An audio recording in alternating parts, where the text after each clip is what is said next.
On our own. 47, 49, walking in my Nike slides, praying God give me time, thanking God that I'm alive. Every night I'm getting dressed, sorry ma, I gotta slide. She hating that I'm always out, I hate that I gotta survive. Smoke an eighth to get me through the night, on some dolly shit. Hate when niggas always call my phone on some phony shit. YouTube, it's your boy Broderick, wrestling for the culture. What's goody? How y'all feeling out there, brothers and sisters? And today I'm back with a video to talk about WWE's pay-per-view on Thursday, Crown Jewel.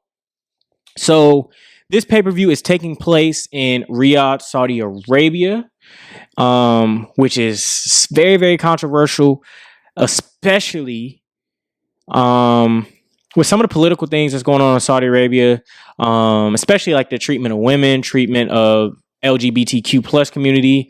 And when the first show was actually starting, there was some controversy because there was a journalist who got killed over there, I think it was right before like the first show. And so, yeah, man, it's controversial, especially for a company like WWE who has a track record of being super PC, super fucking trying to be generous, man, just trying to put on a front like they're this real PR safe, this real socially safe company when their track record has shown they're really not. But philanthropy is the future of marketing, ain't that right, Stephanie McMahon? But somehow they decide, hey, let's do this pay-per-view in Saudi Arabia. So there's a lot of people that actually protest this pay-per-view. There's a lot of people that refuse to watch it.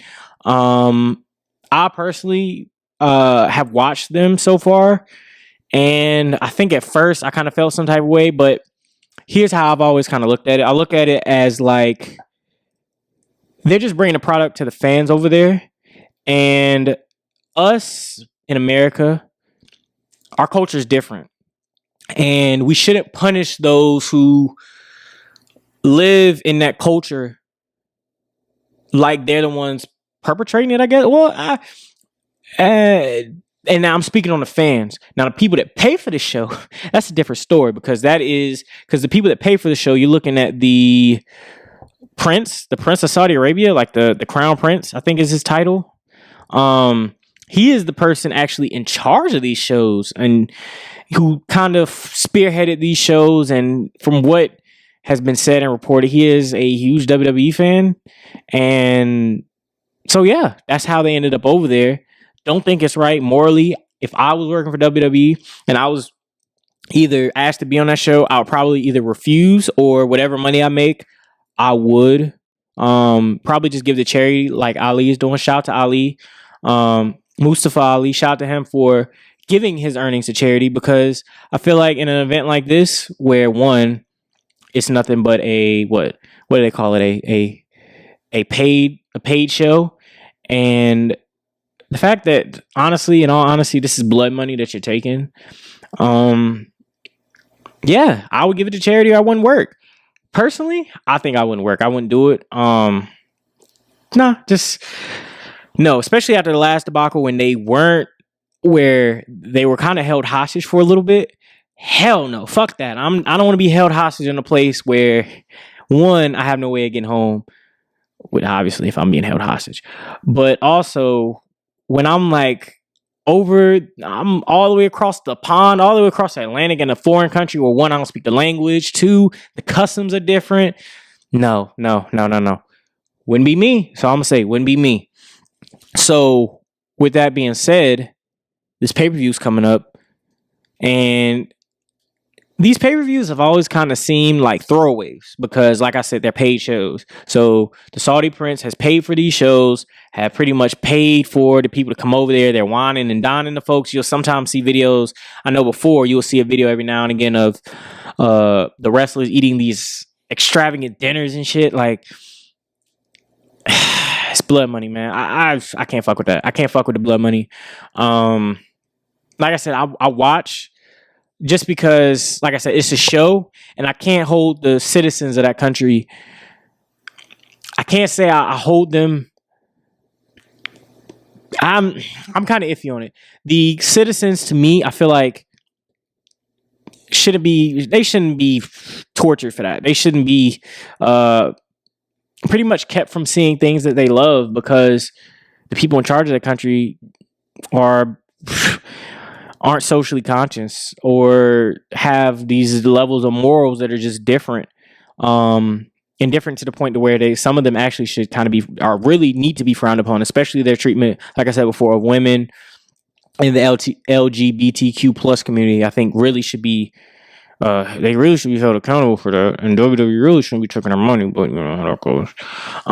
So yeah, quick predictions, and then I am going to just kind of give what I think is going to happen after with some of these matches, what I kind of see going forward after the match is done.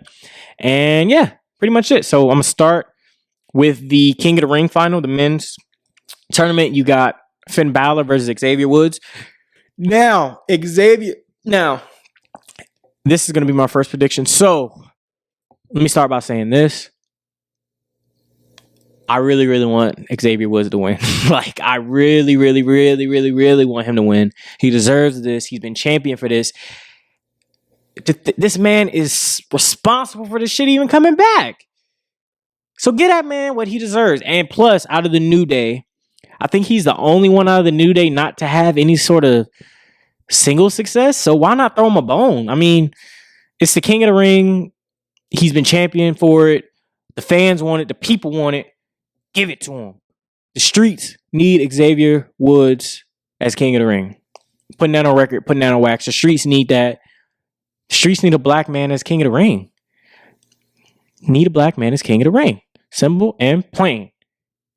However, my brain, my mind is telling me Finn Balor is clearly going to win this. I personally cannot see WWE having Xavier Woods win the King of the Ring. Sadly, just because I don't think they see him on that level. Honestly, I think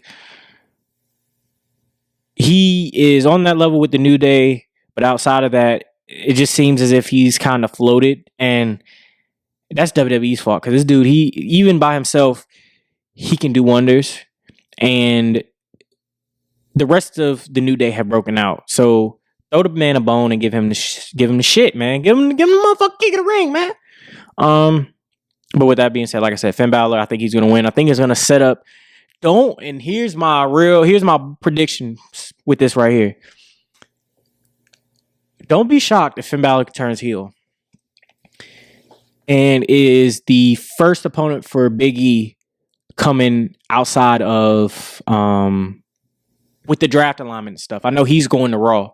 Finn Balor is. So do not be surprised if he turns heel. I can see them now setting it up at this pay-per-view where Finn Balor does some bullshit to win maybe, or he wins and then not tomorrow, but Monday on Raw. See, I'm not used to pay-per-views being on Thursday, guys. So if I say tomorrow a few times, I do apologize. I'm letting y'all know that now.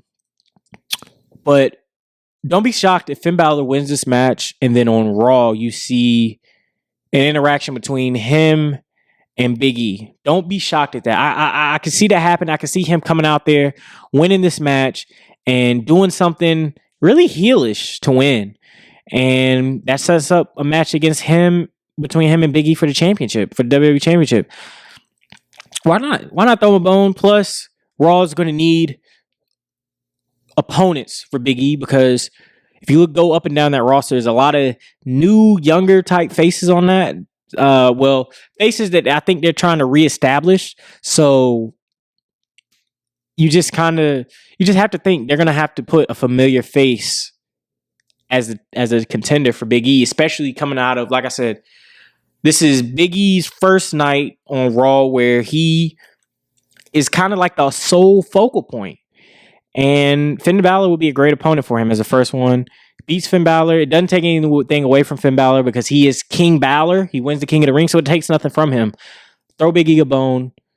Let him face Finn Balor. If you choose to allow Finn Balor to be the King of the Ring, which is my head prediction. But my heart, where I want to see where I want to see this thing go. Xavier Woods. Let the brother win King of the Ring. Xavier Woods for King of the Ring. So next match I'm gonna go through, which is the I'm gonna call it the Queen of the Ring. I don't give a fuck. Fuck that name. That they calling it in WWE. It's the Queen. It's the Queen of the Ring. Simple as that, bro. So you have the finals between Zelina Vega versus Doudrop. Whew, I don't care about this match. Oh my god, I don't care about this match.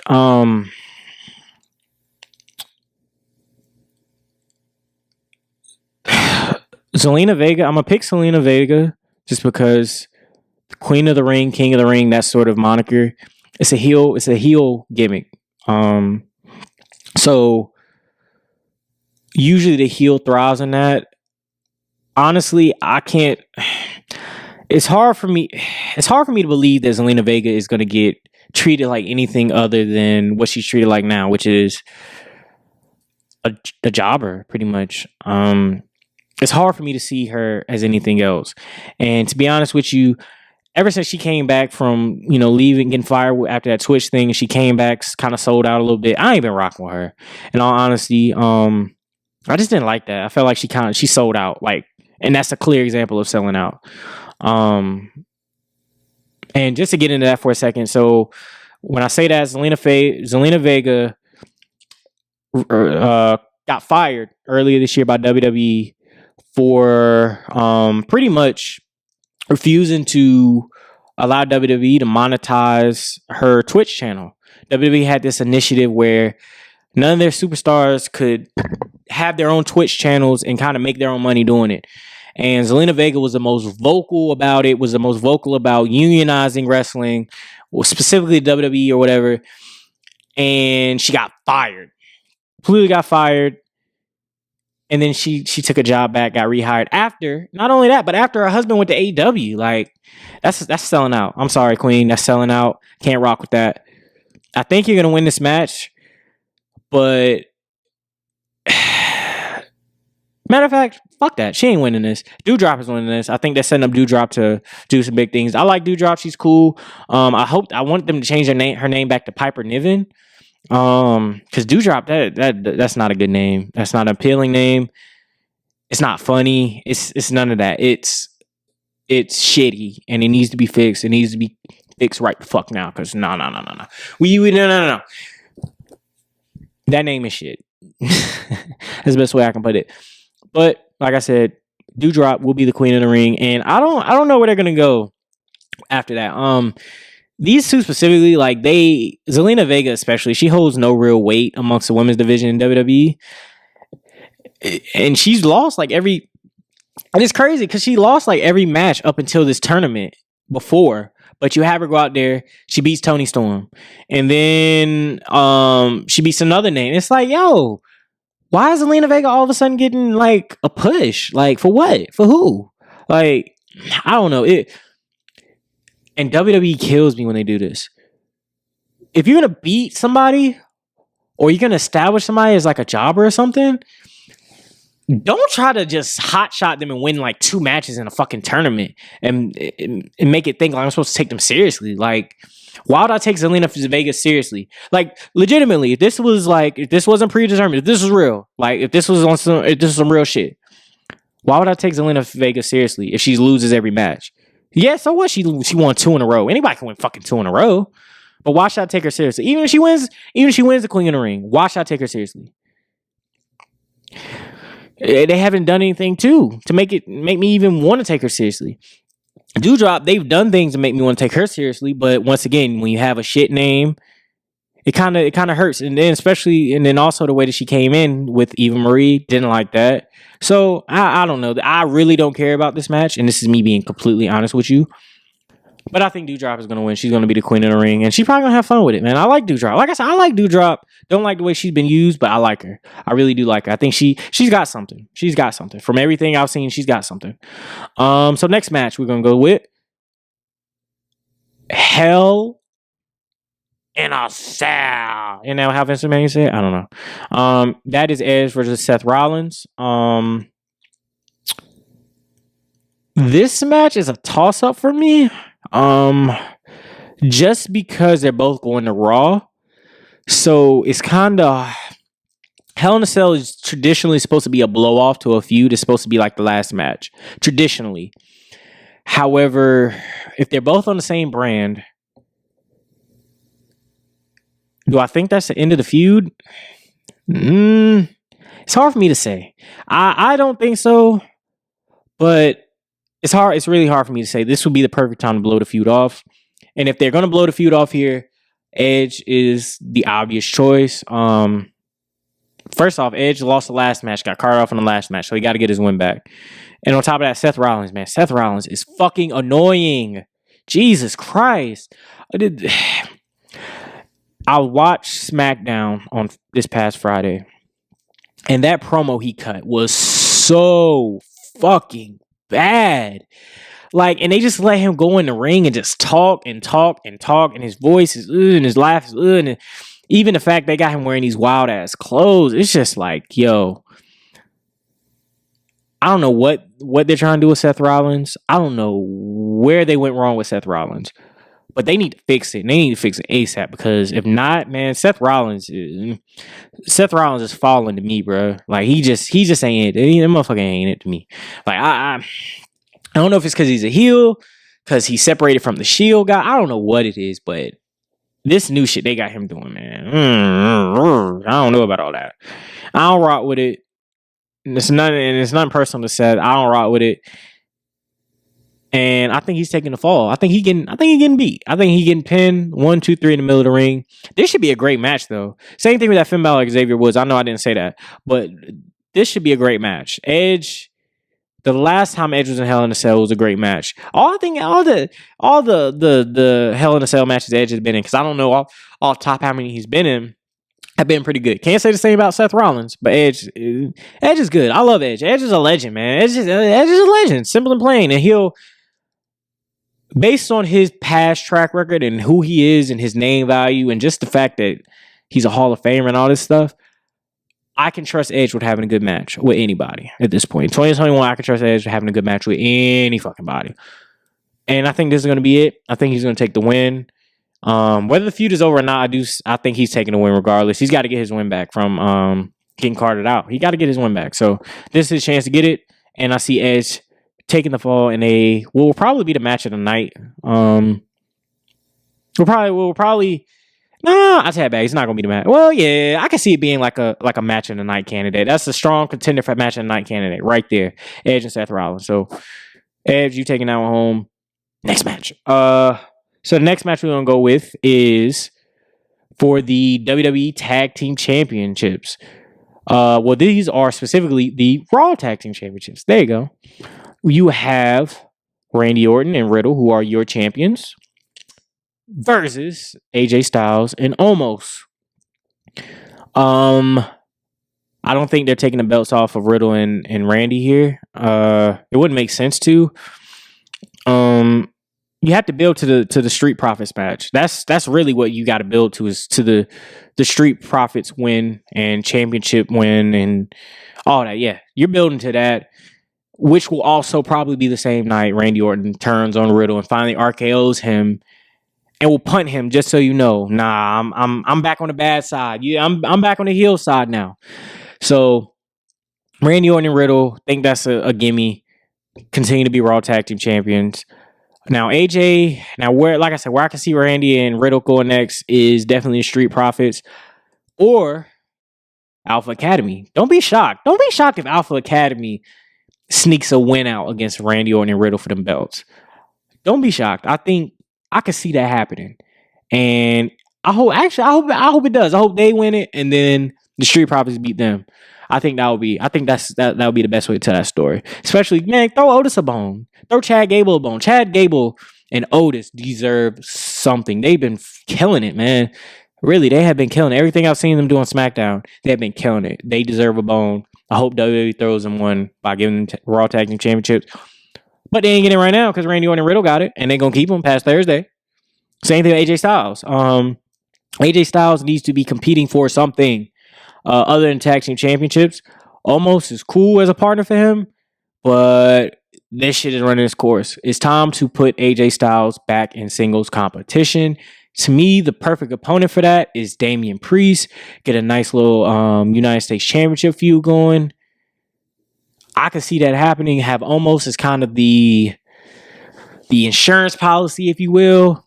I don't know. This is me booking. This is me. You know what I'm saying? I think that would be a good thing for him to do coming out of this. The tag team championship thing has ran its course. They had the belts. They had them for a while. They're getting their match back. They're going to lose. Time to move on to something else. Randy Orton and Riddle, still your Raw Tag Team Championships coming out of Saudi Arabia. Next match will be Mansoor versus Mustafa Ali. Like I said before, shout out to Mustafa Ali for donating his earnings from the Crown Jewel show to charity. Very noble, very dope thing to do. Seems like a very good guy. Mansoor. So let me tell you about Mansoor. When Mansoor first came to the main roster, I was super skeptical about him. I was skeptical because I thought he was another one of these quota hires. So when I say quota hires, I mean he was one of the hires by WWE pretty much because they just want to market in that place. Now, do I believe Mansoor was originally hired for that? Yes, I do. I do believe originally he was hired for that. However, this dude, he's got it. He cut a promo. So his character right now is him being pretty friendly. He's a nice guy. He's excited to be there. That's the simple way to put it. He's excited to be a WWE superstar. He's excited to compete in front of the WWE universe. He is super excited. He's like a fan in the ring. And Mustafa Ali is trying to turn him from that. And Mustafa Ali turned on him. You know, they were tag team for a while. He turned on him. And on Monday, Mansoor cut what I thought was a hell of a promo. He was serious. He was fiery. You could believe everything he was saying. You could tell he wasn't bullshitting. You could tell in his voice that he was not bullshitting. And that really impressed me. Mansoor, he's good in the ring. And based on that, it sounds to me like he's pretty good on the mic. Even the stuff where he's just being happy to be there, I thought he was good. Is Mansoor going to be a star? I think so. I think they need to build to him to be a star. Simple and plain. And he's gonna win. He's from Saudi Arabia. He's gonna win this match. He's not lost a match in Saudi Arabia. I don't think he's ever gonna lose a match in Saudi Arabia. Sadly, Mustafa Ali, I take the fall here, brother. Mansoor, you are the winner. And coming out of this match, I don't know where either one of these guys really goes or what they do. I don't know. It's hard for me to say. Especially for someone like Mustafa Ali, who has kind of been hot and cold, up and down. He had a run kind of teetering that line of being at the top of the card, but now he's kind of falling back like everybody, like he was before. Hopefully he gets used properly. He deserves a fair shot. He deserves a fair shake. He's super freaking talented. He's like, to me, he's one of the best performers they got in ring in that whole company. And hopefully he gets some shine. Maybe he can be the one to get a United States feud with Damian Priest. Maybe he can be the one to get that. I don't know. Mansoor, like I said, Mansoor is hard to say. It's really hard to say. We just have to kind of see where he goes from here. But either way, he's taking a fall. There's no way he's losing this match. So Mansoor, you winning. Mustafa Ali, hey, got to tough this one out, brother. So we got 3 matches left. Next match, we are going no holds barred. Bobby Lashley takes on your favorite uncle, Goldberg.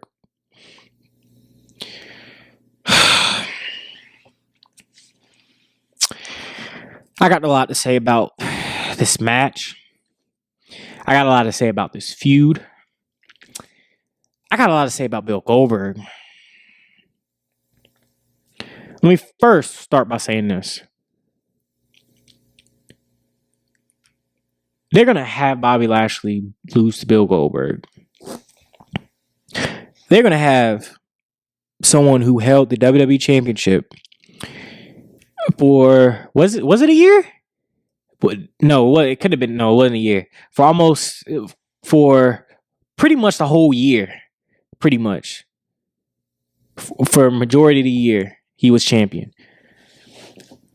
They're gonna let somebody's old ass uncle beat him. And that makes me angry. I hate that shit with a fucking passion, yo. Because Bobby Lashley has proven this year that he's a top guy. So why beat him with Goldberg? And see, this is my problem with Goldberg, and this is my issue with Goldberg, and this is my issue with some of these other old ass motherfuckers that come back for one match. They do their little one match, they leave, then they come back, they leave, they come back. And I think I see the difference between, and I don't even look at Brock Lesnar the same way as I look at Goldberg, because I think the difference between Brock Lesnar and Goldberg is, Brock Lesnar, we know what time it is with him. And that's part of his character, is the fact that, I show up when I want, I do what I want, I don't give a fuck. But Bill Goldberg, come on now. Bill Goldberg came back. He had his match. He had the match that he needed to have. So why the fuck are we keep trotting this old motherfucker out here, bro? Like, and you see him cutting promos on Bobby Lashley. Oh, I'm gonna kill you. I'm gonna kill you. I'm gonna kill you.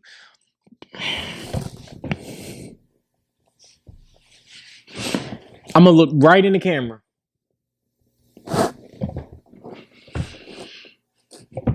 Do you really think, truthfully, that Bill Goldberg will kill Bobby Lashley? Come on now. A trained MMA fighter. Come on now. Former WWE champion. Oh, come on now. Like, think about it. If it's legitimate, why? How does that make any sense? And you trot this old motherfucker out here to go to Saudi Arabia, and God forbid he get concussed or he get hurt in the middle of the match. Because then you fuck up a whole match. So, like I said, I hate that this match is happening. This match doesn't need to happen. Bobby Lashley does not need to be doing anything with Bill Goldberg. Bill Goldberg doesn't need to be on my motherfucking TV. But he is. And he's beating Bobby Lashley. And he's going to go away until WrestleMania so he can get his WrestleMania check. But Bobby Lashley's going to stay there. So you're going to beat Bobby Lashley with this old ass man. Then what? What are you going to do with him? He's already lost to Big E. He had the championship. It wouldn't even make sense for him to go down and go against Damian Priest. So what are you going to do with him? If I'm WWE right now, I'm taking Bobby Lashley off TV. I'm saying, hey, look, bro. Take your time, bro. Your manager's gone. MVP's hurt. Shout to MVP. Get well soon, brother, man. MVP's gone. Your mouthpiece is gone, because he's a lot better with his mouthpiece.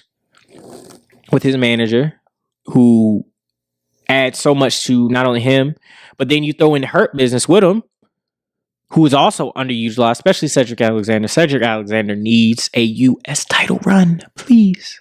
Thank you. Or Intercontinental. Pick your poison. But he need one of them belts soon, very soon. But yeah, it's just let Bobby Lashley get off TV. If you're gonna beat him here, just take him off TV for a little bit until maybe the Rumble, maybe the night after WrestleMania, whenever MVP come back, because I think he needs MVP. MVP is missing from his act right now. Not just his act, but the Hurt Business as a whole. Why bring back the Hurt Business without MVP being around? I get that, you're trying to add a little element of, okay, he got backup, but there's no point in bringing them back or bringing the Hurt Business back as a collective without MVP. MVP is the leader. MVP is the mouthpiece. He plays a role on this team, and just give him a break. But sadly, this is a no holds barred match. Goldberg's son is probably going to get involved, because the last time they faced each other, Bobby Lashley put him in the Hurt Lock. So I'm sure Goldberg's son is going to get involved. I hope not, because that would make it even stupider in all seriousness. So Bill Goldberg, you are the winner of this match. So now we're going to do the WWE Championship match, which is the champion, Big E, versus the challenger, Mr. Drew McIntyre. So I think this match is a layup. The outcome of this match is a layup. Big E's going to win this. Big E's staying on Raw first off. And second off, Drew McIntyre is going to SmackDown. So the main champion on one show is not going to lose to someone who's going to the other show. It's scientific. Even if Drew McIntyre won by DQ, which I don't see happening, I think Big E's gonna pin him in the ring fair and square. Even if he does that, he still doesn't lose the belt. He's not gonna lose the belt. He just got the belt. So to me, this match is pretty elementary. Big E's gonna win this match, and where does he go from here is really the question. Like I said before, he got choices. So Finn Balor wins King of the Ring. You got Finn Balor, AJ Styles. If you want to just elevate someone off top, you got someone like a Karrion Kross, maybe. I don't know. I'm throwing names out there. Bearcat Lee, who, I mean, there's people, there's guys that can go up against Big E and be credible challenge for him. It's really just them finding the right one, or at least finding one that can establish Big E as a rightful champion. I like what they've done with Big E since he won the belt. He's been serious. He hasn't been as playful. And I like that. I appreciate that. Same thing with Xavier Woods in this throughout the King of the Ring tournament over the last two weeks. He's been serious. The New Day have been serious, and I like that side of the New Day when they are serious, when they're not, and I hate to say this, shucking and jiving or whatever, or, you know, with the unicorns and all that shit. That stuff's not for me. I get it sells a shit ton of merch, and all respect to them brothers, man. Hey, make your money, make your chicken. But it's never been for me, and I'm glad to see these guys are serious. They're being a lot more serious, and hopefully that continues. But yeah, this match is a layup. Big E is going to retain the belt. Whether it's a DQ finish, whether it's a clean finish, whether it's some shenanigans, who gives a fuck? Big E's winning the belt, keeping the belt. It doesn't matter. And then finally, this is the last match, and then we out of here. Roman Reigns, your tribal chief and universal champion, versus Brock Lesnar. And what is the battle for the custody of Paul Heyman? Can we get Paul Heyman on a pole? Can we get a Paul Heyman on a pole match? Maybe a Paul Heyman hanging from the ladder shit? Maybe, I don't know. This is for the Universal Championship. I think Roman Reigns is going to win this title, or I think they're going to keep the belt on Roman Reigns. There's really no reason to drop the belt. He's the biggest star in WWE. He's probably the biggest star in wrestling right now, in all seriousness. People can say what they want about ratings and demos and all that bullshit, and I'll talk about that in my next video after this. But Roman Reigns is the best in the world right now. Promos is crazy. Matches is crazy. The Bloodline. I love the Bloodline. I love everything about the Bloodline. And that shirt is hard. I'm gonna have to cop one of them shirts, man. But I think he is going to win this match. However, it's really just a matter of how they book the match, how they do the match. It's hard for me to see him beating Brock clean. But at the same time, Roman, the last couple of challenges, well, not necessarily the demon, but I know he's been beating guys clean. And I think he needs to beat Brock Lesnar clean. I think Brock is the one hurdle that he hasn't climbed yet in WWE. I think Brock has beat him like every time they face each other. So he's that hurdle for Roman now. Between that and Paul Heyman, I think this match is going to be great. There's going to be a lot of elements to this match. There's a lot of surprises in this match. And there's a whole lot of places they can go in this match. So right now, I see Roman Reigns win this match. I see him win this match clean, too. I see him beating Brock 1, 2, 3 in the middle of the ring. Paul Heyman sitting there. That's it. I think it's going to be that. I think Paul Heyman, if anything, Paul Heyman will get involved. But not intentionally involved. I think it'll be intentionally unintentional, unintentional, that makes sense. I know that. Let me re-say that so it's clear and it's on wax. It will be intentionally unintentional. Said it right there, baby. So that's it right there. That's my predictions for the show. As far as Brock goes, Brock is going back to Canada. He going home. He ain't doing shit. He going back to the crib. Roman, I want to say Drew McIntyre, but I feel like they're saving Drew McIntyre for WrestleMania. So it's hard to say really where they're gonna go with Roman after this.